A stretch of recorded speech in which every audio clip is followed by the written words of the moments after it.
কোটা সংস্কার আন্দোলনে সকাল থেকে স্থবির রাজধানী, বন্ধ হয়ে যায় সব রকম যান চলাচল।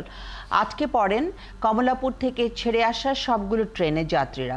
গণপরিবহন সংকটে ভোগান্তিতে পড়া লাখো মানুষ দ্রুত এই সংকটের সমাধান চান। আর আন্দোলনকারীরা বলছেন, চাকরিতে বৈষম্য দূর করতে তাদের আন্দোলন। জনগণের ভোগান্তির জন্য দুঃখ প্রকাশ করেন তারা। হাবিব রহমানের প্রতিবেদন। নগদের কাছে সব গ্রাহকই প্রিয়, তাই তো সারা দেশে ক্যাশ আউট চার্জ সবচেয়ে কম। কোটা সংস্কারের দাবিতে সকাল সন্ধ্যা বাংলা ব্লকেট কর্মসূচির অংশ হিসেবে সকাল 11:30টায় আগারগাঁও মোড়ে অবস্থান নেয় শিক্ষার্থীরা। বন্ধ হয়ে যায় যান চলাচল।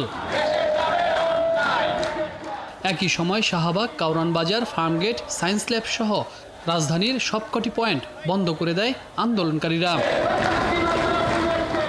শিক্ষার্থীদের আন্দোলনের মুখে রাজধানীর প্রতিটি পয়েন্টে বন্ধ ছিল যান চলাচল। দুপুরে ফার্মগেটের এলিভেটেড এক্সপ্রেস থেকে নামার পথটিও বন্ধ করে দেওয়া হয়। এক্সপ্রেস ওয়ের ওপরে আটকে পড়ে গণপরিবহন সহ অসংখ্য ব্যক্তিগত গাড়ি। উপায় না পেয়ে গাড়ি ছেড়েই গন্তব্যে রওনা হয় মানুষ। 200 টাকা দিয়ে 11 পর্যন্ত আসছি, নামে গেছে আবার যত হাতে যেতে হবে।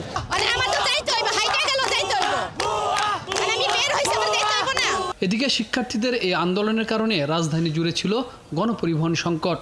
দ্রুত এই সংকটের সমাধান চান সাধারণ মানুষ। ওনাদের যে বক্তব্য সেটাও যৌক্তিক।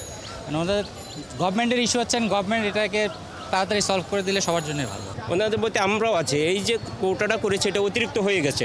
আমি না আছে যে কোটা না থাক, কোটার কারণে অনেকে আমিও চাকরি প্রাপ্তি, আমারও বয়স শেষ হয়ে গেছে, আমি তো কোটার কারণে চাকরি করতে পারতেছি না। কমলাপুর থেকে ছেড়ে আসা প্রায় সব ট্রেনই রাজধানীর বিভিন্ন রেল সিগন্যালে আটকে দেয় শিক্ষার্থীরা। সকাল 11টার পর কোনো ট্রেনই রাজধানী ছাড়তে বা বেরোতে পারেনি। গণপরিবহন ছাড়া অ্যাম্বুলেন্স, গণমাধ্যমের গাড়ি ও জরুরি সেবায় নিয়োজিত যানবাহনগুলো ছেড়ে দেয় আন্দোলনকারীরা। জনগণের ভোগান্তির জন্য দুঃখ প্রকাশ করেন তারা।